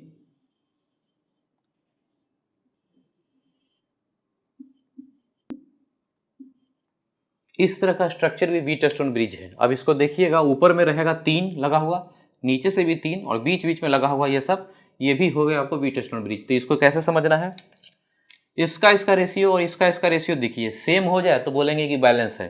तो इसका रेशियो 1/2 और इसका रेशियो भी देखिएगा 1/2, तो ये बैलेंस है। बैलेंस है कहने का मतलब ये दोनों पॉइंट का पोटेंशियल सेम हो जाएगा। इसका रेशियो और इसका रेशियो बराबर होते ही ये पोटेंशियल, बीच वाला जो रेसिस्टर लगा हुआ है, दोनों का पोटेंशियल सेम। अब पोटेंशियल सेम होते ही जानते हैं कि जहां रेसिस्टर लगा है पोटेंशियल सेम, तो कोई करंट का फ्लो नहीं होगा। नहीं होते ही इसको हटा दीजिए, यदि फ्लो होगा ही नहीं तो दोनों को हटा दीजिएगा, इस ब्रांच को। ये दोनों पॉइंट का पोटेंशियल सेम हो चुका है। अब आगे चलिए, यहां पे आइए। इसका रेशियो और इसका रेशियो देखिए सेम है कि नहीं। सेम है तो फिर यहां भी ब्रांच को तोड़ के हटा दीजिए। 2/3 और यहां भी 4/6 करेंगे तो यहां भी 2/3 आएगा। दोनों सेम है तो बोलेंगे कि बैलेंस है, मतलब ये पॉइंट और ये पॉइंट का पोटेंशियल फिर से सेम। जैसे ही सेम हो गया, बीच वाला ब्रांच का हटा दिए तोड़ के, खत्म हो गया। अब यहां पे अच्छे से समझ लीजिए, दोनों का पोटेंशियल सेम और ये दोनों का सेम, ये दोनों का नहीं सेम, ये दोनों का सेम, और यहां भी ये दोनों का सेम। ठीक है, अभी देखिए इसका इक्विवेलेंट निकालना है, तो ऊपर वाला तीनों का तीनों, ये तीनों का तीनों क्या होगा, सीरीज, क्योंकि करंट चलेगा सब में सेम, तो तीनों का कितना हो जाएगा 6R, ऊपर में सारा 6R हो गया, नीचे में कितना हो जाएगा, सीरीज है तो ये 12R। अब ये दोनों क्या हो गया, पैरेलल, पैरेलल का फॉर्मूला आर इक्विवेलेंट का, पैरेलल का formula 6R into 12R divide, दोनों को जोड़ दीजिए 18R, यानी कि आंसर आ गया 4R। नोट्स में देख लीजिए।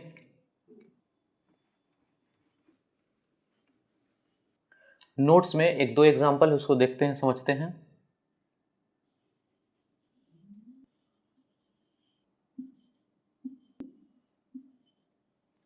ये इस तरह का बनाया हुआ डायग्राम नोट्स में देख लीजिए।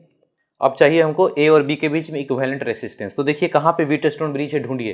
तो व्हीटस्टोन ब्रिज में कितना स्ट्रक्चर होता है, 5 होता है। बीच वाले को हटा देते हैं जब बैलेंस होता है। तो यहाँ पे देखिए ऊपर वाला पार्ट इतना को देखिए, इसमें इसका रेशियो, इसका रेशियो और इसका रेशियो क्या है, सेम, आर है, यहाँ भी आर है 1 1। तो बीच वाले ब्रांच को हटा देंगे क्योंकि ये दोनों पॉइंट का पोटेंशियल क्या हो जाएगा, सेम। फिर से समझ लीजिए, ऊपर वाला जो ब्रांच है इतना दूर, ये है व्हीटस्टोन ब्रिज। इसमें कितना लगा हुआ है, 1 2 3 4, और एक बीच से लगा हुआ होता है 5। ये वाला नहीं, इसमें बीच में कहाँ लगा हुआ है, नहीं लगा हुआ है। इतना पार्ट को देखिए, 1 2 3 4 और एक बीच से लगा हुआ, ये व्हीटस्टोन ब्रिज है। और सबका चूंकि रेशियो सेम है तो ये दोनों का पोटेंशियल सेम। पोटेंशियल सेम होते ही हम लोग क्या करते हैं, बीच वाले ब्रांच को हटा देते हैं। हटाते ही अब इक्विवेलेंट चाहिए, तो आर ए बी, ऊपर में सीरीज हो गया दोनों 2R, ये भी 2R और नीचे भी 2R, 2R 2R 2R, तीनों पैरेलल में लगा हुआ है, तो 2R/3 ऐसा बोलेंगे। दूसरा तरीका है कि ऐसा करके आपको नहीं बनाना है 2R के फॉर्म में, तो ऐसे भी बना सकते हैं। यहां पे इसको रहने देंगे। अब देखिए इतना जो स्ट्रक्चर बन गया है, ये तो व्हीटस्टोन ब्रिज है बैलेंस, और सब का सब कितना लगा हो, 1 2 3 4 5 रेसिस्टर लगा हो, तो इसका आंसर कितना होता है, R। 5 लगा हो तो इसका आंसर R आता है। और नीचे में ये दोनों 2R हो गया, ये दोनों मिलाकर कितना हो गया 2R। ये R और 2R पैरेलल हो गया, क्योंकि इतना का आंसर आया है R, और नीचे में ये दोनों का आंसर है 2R। ये दोनों क्या है, पैरेलल, तो पैरेलल में हो गया आंसर R इंटू 2R बटा 3R। ये कैंसिल होकर आंसर यहां भी आ गया 2R/3, यहां भी आ गया, सेम है। जैसे ही बनाना है बनाइए।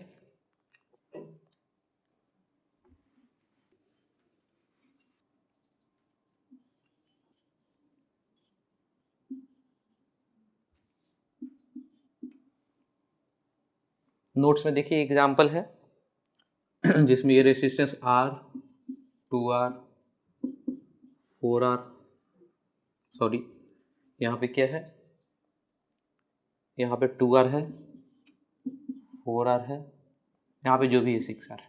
तो इस तरह का स्ट्रक्चर को भी बोले थे कि व्हीटस्टोन ब्रिज है। इसमें क्या चेक करना पड़ता है, इसका रेशियो और इसका रेशियो चेक कीजिए, सेम है तो इसको हटा देंगे बीच वाले को, तो 1/2, और यहाँ भी 1/2, तो बीच वाले को हटा दिए, बीच वाले ब्रांच को हटा देंगे।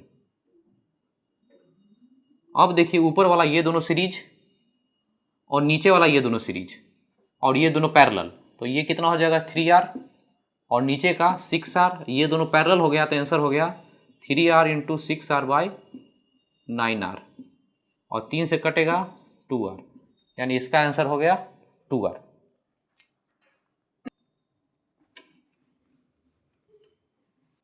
ठीक है, आगे का पॉइंट पढ़ते हैं। अपने नोट्स में सबसे नीचे चले जाइए, इस पेज का शॉर्ट सर्किटिंग के बारे में पढ़ते हैं। शॉर्ट सर्किटिंग देखिए समझिए, जैसे कोई रेसिस्टर हो, सपोज कीजिए, रेसिस्टर को शॉर्ट सर्किटिंग कहने का मतलब क्या है कि इसके पैरेलल में, यानी ये दोनों पॉइंट के बीच, इसके पैरेलल में एक वायर लगा देना, सिंपल वायर लगा देना जिसमें कोई रेसिस्टेंस नहीं हो। तो शॉर्ट सर्किटिंग का मतलब ही है सीधा का सीधा एक वायर को जोड़ना। और कैसे जोड़ना, पैरेलल में, जैसे रेसिस्टर इसके पैरेलल में एक वायर लगा दीजिए। तो पैरेलल में लगाने का मतलब ऐसा थोड़े कि हवा में ऐसा छोड़ दीजिएगा, ऐसे करके इसको कैसे लगाइएगा, तो यहाँ और यहाँ के बीच, यानी इस रेसिस्टर के अक्रॉस में, इस रेसिस्टर के अक्रॉस इन दोनों पॉइंट के बीच एक वायर को लगा देना। इसका मतलब ये होता है कि जैसे ही वायर लगाए, ये पॉइंट और ये पॉइंट का पोटेंशियल क्या हो जाता है, सेम, क्योंकि वायर है ना, बीच में तो रेसिस्टेंस नहीं है, तो दोनों सब का पॉइंट का पोटेंशियल क्या होता है, सेम। इलेक्ट्रोस्टैट में पढ़े भी होंगे कि कोई मेटल या कंडक्टर है तो सब जगह पोटेंशियल क्या होता है, सेम होता है, उसका इक्वी पोटेंशियल सरफेस हो जाता है। तो ये भी वायर तो एक मेटल का है, तो सब जगह पोटेंशियल क्या हो जाता है, इसका भी सेम। तो जैसे ही इसके क्रॉस में एक वायर लगाएंगे या पैरेलल में, तो उसको शॉर्ट सर्किटिंग बोलेंगे। ये दोनों पॉइंट का पोटेंशियल क्या हो जाएगा, सेम, क्योंकि वायर लगा हुआ है ना, इस वायर से पोटेंशियल ये पॉइंट और इसके क्रॉस जाएंगे, ये सारा का सारा क्या होगा, सेम पोटेंशियल वाला पॉइंट। तो यहाँ पे ये बोलेंगे कि यहाँ का जो पोटेंशियल है वही पोटेंशियल ये हो गया। अब देखिए कहीं भी यहाँ से करंट होकर आ रहा है तो इसके पास दो रास्ता जाने का, इस रास्ता से करंट जाएगा कि नहीं वो चेक करना है। तो जैसे ही सेम पोटेंशियल हो गए, ये दोनों सेम पोटेंशियल जैसे ही हुआ, आपको बोले थे ओम्स लॉ क्या बोलता है, हाई से लो के साइड में जाता है, लेकिन ये दोनों तो सेम पोटेंशियल है, तो करंट इसमें जाएगा, इसमें करंट नहीं जाएगा। जो करंट है इस रास्ता को पकड़ेगा और ऐसे करके करंट जाएगा। तो जिसमें करंट जाता है वो रह जाएगा और जिसमें करंट नहीं जाता वो ब्रांच तोड़ के हटा देंगे, ये खत्म कर देंगे। बच गया क्या, एक वायर सिर्फ बच गया। तो अच्छे समझ लीजिए, जैसे ही शॉर्ट सर्किटिंग का कोई वर्ड आया मतलब एक वायर बच जाएगा, वहां पे रेसिस्टर, कैपेसिटर कुछ भी होगा वो नहीं रहेगा, खत्म हो जाएगा। तो जैसे यहां पे फिर से कर लेते हैं, एक रेसिस्टर है, इसको शॉर्ट सर्किटिंग करने के बाद इसके पैरेलल में एक वायर जोड़ दें। तो पैरेलल में वायर जोड़ते ही इधर इसमें से करंट नहीं जाएगा, इधर से करंट होकर जाएगा, तो ये वाला ब्रांच खत्म हो जाएगा, ये खत्म हो जाएगा तो बच जाएगा ऐसा, बस ये बच जाएगा। ये वाला ब्रांच से तो करंट जाएगा नहीं, इसको खत्म कर देना, हटा देना है। अब ऐसे करके वायर को दिखाइए या फिर सीधा दिखाइए, दोनों वायर बराबर ही है। घुमा घुमा के वायर को दिखाइए, सीधा वायर दिखाइए, दोनों बात बराबर ही है। बस हमारा टारगेट ये है कि रेसिस्टर खत्म हो जाता है। वैसे ही कोई कैपेसिटर है जिसका कैपेसिटी C है, इसके पैरेलल में जैसे ही वायर लगाएंगे तो करंट इसमें से होकर नहीं जाएगा, करंट इधर से जाएगा। ऐसे ही जाते ही इसको कैपेसिटर को हटा देंगे क्योंकि इसमें करंट तो जा नहीं रहा है। शॉर्ट सर्किटिंग का मतलब दोनों सेम पोटेंशियल हो गए, इसका पोटेंशियल और इसका पोटेंशियल इस रास्ता से इस वायर के कारण सेम हो गया। अब इसको भी खत्म कर देंगे कैपेसिटर को, तो बच जाएगा ये वायर। अब इस वायर को हटाकर सीधा बना लीजिए वायर। तो नोट्स में इस पॉइंट को देखिए, शॉर्ट सर्किटिंग के मतलब को समझिए।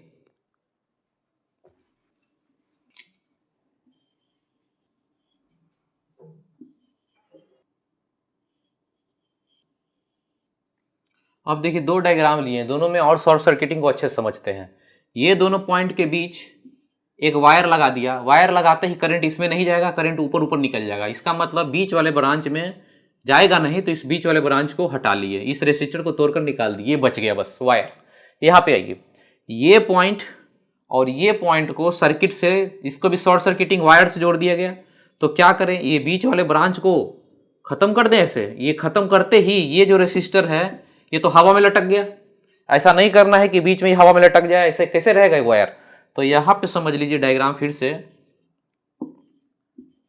इस वाले केस में दो रेसिस्टर यहां भी लगा हुआ था और जैसे ही शॉर्ट सर्किटिंग करेंगे, बीच में कोई ब्रांच में कोई रेसिस्टर, करंट वायर नहीं लगा हुआ है, कोई भी वायर नहीं लगा हुआ है, तो ये दोनों को आराम से हटा देंगे और ये दोनों वायर से कनेक्ट हो गया। लेकिन इस केस में इन दोनों के क्रॉस तो लगा हुआ है, डायग्राम बिल्कुल वैसा ही है, लेकिन इसमें बीच में जो था एक रेसिस्टर और लगा हुआ है। तो अब हम यहां से नहीं तोड़ के हटा सकते, ऐसा नहीं कर सकते कि ये दोनों खत्म हो गया और ये सिर्फ यहां से यहां वायर बचा, ये हवा में सर्किट टूट गया ना, तो ऐसा सर्किट नहीं रहेगा। तो इस केस में हम लोग ऐसा कहेंगे कि इस केस में ठीक है, ये दोनों पॉइंट का सेम पोटेंशियल तो है, ये वायर के थ्रू, ये वायर क्या है, सेम पोटेंशियल वाला है, लेकिन बीच से इस रेसिस्टर को नहीं हटा सकते क्योंकि एक और ब्रांच लगा हुआ है। तो अब यदि इसमें से करंट जाता है, जैसे सपोज कीजिए कि यहां से करंट डाला गया, तो इसमें जाएगा और इसमें भी जाएगा, ऐसा नहीं कि इसमें नहीं जाएगा, इससे होकर जाएगा और इससे जो होकर जाएगा, यहां से आने के बाद इसके पास रास्ता बन गया ना, दो रास्ता जाने का, तब इसमें भी जाएगा। तो अच्छे समझिए दोनों में अंतर। यदि बीच वाले ब्रांच में ऐसे है तो इसको तोड़ के हटा देंगे, लेकिन बीच वाले ब्रांच में और कुछ लग गया है, तब हम यहां से इसको तोड़ के हटाएंगे नहीं। तो याद रखिएगा, बीच वाले ब्रांच से लग जाए तब ये शॉर्ट सर्किटिंग का कोई मतलब, यहां पे हम लोग तोड़ के हटाने वाला मतलब नहीं समझेंगे। बस इसका यही मतलब रह जाएगा, यहां का पोटेंशियल और यहां का पोटेंशियल इधर से जाके दोनों का पोटेंशियल सेम रहेगा, पर बीच वाले ब्रांच को तोड़ के नहीं हटाएंगे। कुछ करंट आ सकता है या कुछ करंट जा सकता है, तो यहां पे तोड़ के नहीं हटाइएगा। अपने नोट्स में नीचे में एक लास्ट पॉइंट ऐसे करके दिया हुआ है, दो बैटरी है, सपोज कीजिए कि 10 वोल्ट है और ये 5 वोल्ट है, ऐसा करके डायग्राम बना हुआ है। एक इसको उल्टा कर दीजिए ऐसे, 10 वोल्ट का 5 वोल्ट का, तो ये दोनों बैटरी सपोर्ट कर रहा है। ये बैटरी करंट किधर दे रहा है, ये बैटरी करंट इधर दे रहा है क्योंकि पॉजिटिव टर्मिनल ये है, ये बैटरी भी इधर, दोनों सपोर्ट कर रहा है ना, दोनों एक दूसरे को सपोर्ट एक ही डायरेक्शन में, बाएं डायरेक्शन में दे रहा है, लेफ्ट साइड में। तो इसका जो नेट ईएमएफ होगा, ऐसे बैटरी बना लीजिए और ये दोनों जोड़ दीजिए, दोनों जोड़ दीजिए क्योंकि एक ही डायरेक्शन में जा रहा है। तो ये हो गया, बोलेंगे 15 वोल्ट का एक बैटरी बन गया। और यहाँ पे ये उल्टा कर रहा है, ये करंट ऐसा दे रहा है, ये करंट उल्टा दे रहा है, ज्यादा पावरफुल कौन है, ये वाला है जो उधर दे रहा है, तो उधर के डायरेक्शन में एक बैटरी बना लीजिए, और चूंकि अपोजिट डायरेक्शन कर रहा है, ये ऐसे दे रहा है, ये ऐसे दे रहा है, दोनों घटा दीजिए ये दोनों को, तो ये 5 वोल्ट का एक बैटरी बना है जो राइट साइड में करंट देगा। तो यहाँ पे नेट जो 2 बैटरी लगा हुआ है उसका नेट निकालने का तरीका बताया है। 10 बाएं साइड, 5 का भी बाएं साइड, तो दोनों जुड़ के 15 साइड का बाएं साइड देने वाला एक बैटरी बन गया, और इसमें 10 दाहिने साइड, 5 बाएं साइड, तो इसमें से जो घटाने के बाद जो बचता है वो बैटरी बच जाएगा। यदि दोनों 10-10 वोल्ट का हो, सपोज कीजिए कि ये भी 10 वोल्ट का हो, ये भी 10 वोल्ट का हो, तो 10-10 मिला के यहाँ 20 हो जाएगा, और यहाँ 10 और 10 अपोजिट डायरेक्शन में तो खत्म हो जाएगा, यहाँ बैटरी खत्म हो जाएगा, इसका ईएमएफ कुछ नहीं बचेगा। तो बैटरी जब खत्म हो जाए तो बन जाएगा वायर, सिर्फ क्या बच जाएगा, एक वायर बच जाएगा। तो ध्यान रखिएगा, ये 10-10 खत्म हो जाए, कुछ भी नहीं बचे, तो वायर तो रहेगा ना, ये सब जो वायर है, तो वायर बना लेना है। वायर बनाने का मतलब सेम पोटेंशियल वाला चीज, ठीक है, इसको नोट्स में देखिए।